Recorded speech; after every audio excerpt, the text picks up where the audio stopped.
우선 정치는 사람보다 정책을 먼저 체크해야 된다고 저는 개인적으로 생각하고 있고요. 저출산을 우리가 지금 당장 0점 몇 되는 그런 저출산을 뭐 2.0 이렇게 만들어낼 수는 없습니다. 우유를 비롯해서 유제품을 가급적 많이 섭취해 주시면 나라 경제도 이바지되고 우리 체력도 굉장히 좋아질 거라 생각하고 있습니다.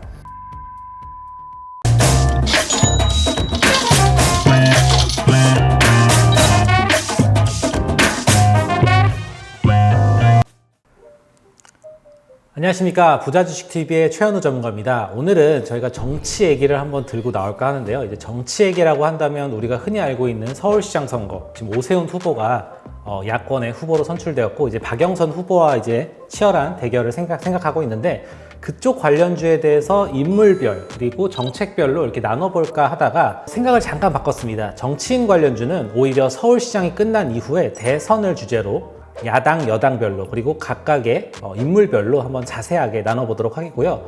오늘은 그 전체적인 테두리를 아우르는 한 가지 주제를 말씀을 드려볼까 합니다. 우리가 이제 정책이라고 하면 정치인이 어떠한 자신의 색깔을 나타내기 위한 어떻게 보면 수단이기도 하고 본인의 업적을 소위 말해 시그니처라고 이제 만들어 놓은 그런 하나의 중요한 지표라고 할 수 있는데요. 이를테면 경제민주화 혹은 청계천 혹은 자동차에 대한 그런 이부제나 여러 가지 그런 정책들이 각자의 그런 이해관계에 맞춰가지고 시장의 논리와 함께 어떻게 보면 좀 성장하는 그런 업황이 되지 않을까 생각이 됩니다. 오늘은 그러한 것들에 어떻게 보면 기반이 되는 우리나라는 물론 글로벌 땅에서도 가장 중요하게 생각하는 정책 중에 하나인 저출산에 대해서 한번 말씀을 드려볼까 합니다. 좀 식상할 수도 있겠고 어떻게 보면 좀 이걸 어떻게 해결하지? 라고 생각할 수도 있겠지만 전체적인 논리를 한번 생각해 보시면 좋을 것 같습니다. 우선 정치는 사람보다 정책을 먼저 체크해야 된다고 저는 개인적으로 생각하고 있고요.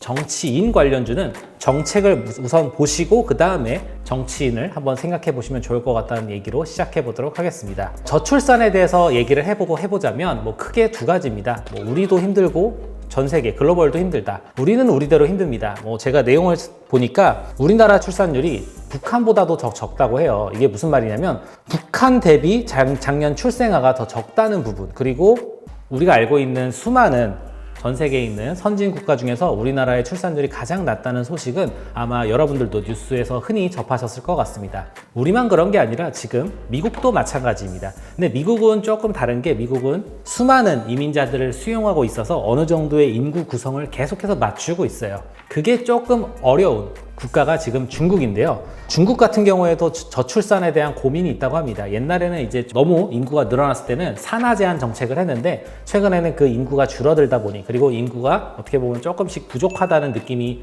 중국 입장에서도 그걸 받아들이고 있어서 산하 제한을 전면 완화하겠다는 검토를 하고 있습니다. 어떻게 보면 우리나 중국이나 또 다른 나라에서도 인구에 대한 그런 관심은 계속해서 높아지고 있습니다. 근데 그런 인구를 우리가 증가시키기 위해서 출생아율을 높인다고 하죠. 그런 여러한 그런 정책들을 하는데 대표적으로 신생아가 태어나면 어느 정도의 그 지원금을 지불해 준다던가 혹은 신생아가 어떻게 보면 뛰어놀 수 있는 다양한 환경 등을 제공해 주기도 합니다.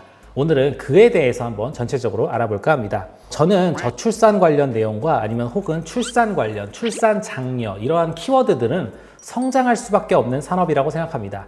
옛날에 중국에서 좀 유행하는 단어 중에 소황제라고 얘기가 있었습니다. 중국에서 1자녀, 한 자녀만 낳아서 잘 기르자라는 주의가 어떻게 보면 그 자녀의 그 자신이 못했던 모든 것들을 투영하는 그런 욕망과 함께 어우러져서 중국의 소황제라는 단어를 만들어냈고 수많은 육아 관련 혹은 육아에 대한 파생 산업이 엄청나게 커지는 그런 모습을 보여줬습니다. 우리도 굉장히 비슷한 모습인 것 같은데요. 관련된 기업들을 한번 자세히 살펴보도록 하겠습니다. 우선 첫 번째는 육아용품입니다. 우리가 아기를 낳으면 아기에 대한 용품을 우리가 사주기도 하죠. 저도 제 친구들이 이제 아기를 낳는 친구들이 점점 많아져서 그 친구들한테 이제 기저귀도 사주고 분유나 젖병 같은 것도 사주고 있는데 사주고 나서 보니까 그 친구가 원하는 제품이나 브랜드는 따로 있더라고요. 그래서 저도 이번 기회에 한번 전체적으로 한번 살펴보면서 접목과 함께 말씀을 좀 드려보도록 하겠습니다. 우선 제로투세븐입니다. 제로투세븐, 이름부터 아시다시피 0부터 7세를 위한 그런 아이템들을 자신들의 판매 전략으로 구축하면서 사업을 진행하는 업체입니다.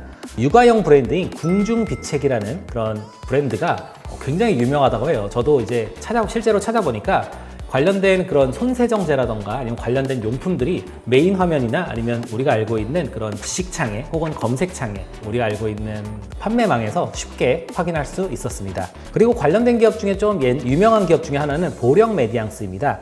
육아용 생활용품이나 아니면 육아복 혹은 수유용품 같은 그런 전방위적인 아이템들을 담당하는 업체이고요. 이뿐만 아니라 굉장히 다양한 업체들이 여러분들이 함께 확인하실 수도 있는데, 요거는 여러분들이 실제로 확인하시기보다 여러분들 주변에 있는 임산부 혹은 아이를 키우는 그런 가정에게 물어보시면 정말 좋은 투자 아이디어를 챙겨가실 거라 생각이 됩니다. 두 번째는 분유입니다. 분유로 본다면 크게 우리나라에 두 가지 기업이 있습니다.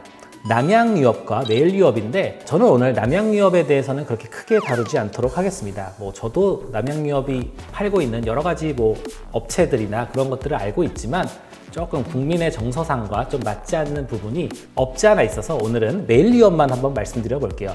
메일유업 최근에 커버나 내용을 본다면 중국의 브랜드에 대한 선호도가 높아지면서 어느 정도의 상승 국면을 그릴 거라는 전망과 함께 지금이 우리가 알고 있는 소위 말해 저출산에 따른 육아에 대한 실질적인 지원이 금액으로 들어간다면 그 금액을 받은 소비자들은 자신의 아이한테 어떻게 보면 좀 더 나은 좀 더 질 높은 다양한 그런 컨텐츠들을 아이한테 제공해 줄 거라 생각합니다.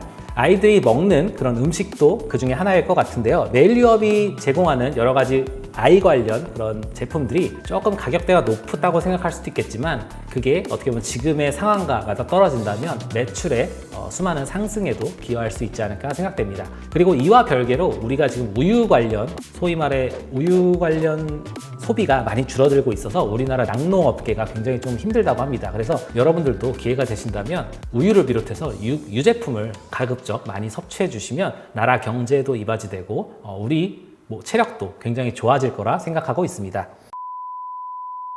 그리고 마지막은 컨텐츠에 대한 내용으로 간단하게 맞춰보도록 하겠는데요.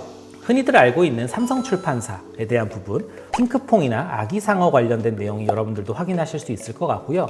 그 다음에 이제 오로라 같은 경우에는 유후와 친구들이라는 그런 컨텐츠가 북미나 유럽에서 브랜드 가치가 굉장히 높아진다고 합니다.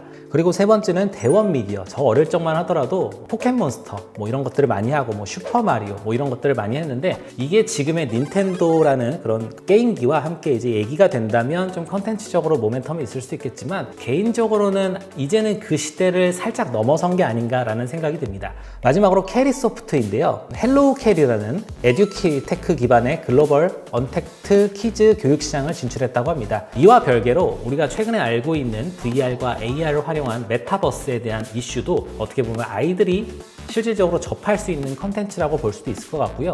SK나 KT나 LG 등 각 통신사들이 집중적으로 컨텐츠 산업을 육성하고 있습니다.